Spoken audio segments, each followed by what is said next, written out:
はい、今ね、ゆうちゃんの病院からの帰り道です。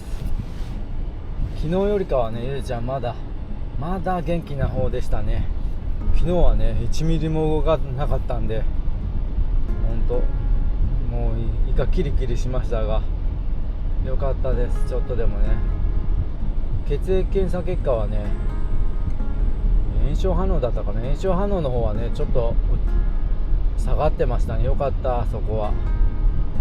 あとここはね、平行線って感じでした。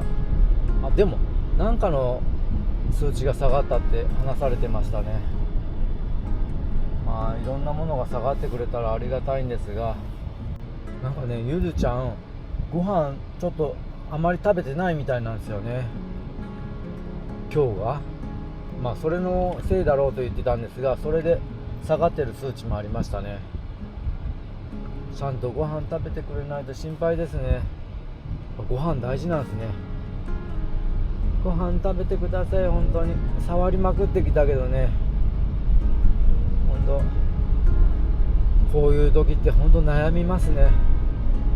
どうしたらいいか、このね判断で全然変わっちゃうんで、本当もう生きた心地がしません。皆さんのね応援のおかげで本当ゆうちゃんも頑張れてるんで、応援の方ありがとうございます。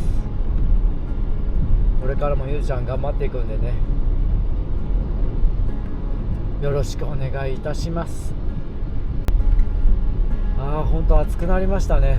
そして皆さんもね、本当この暑さを乗り越えるようにね、熱中症にはね本当気をつけてください。水分多めに取りましょう。ワンちゃんたちもね、水分切らさないようにしてあげてくださいね。つらい。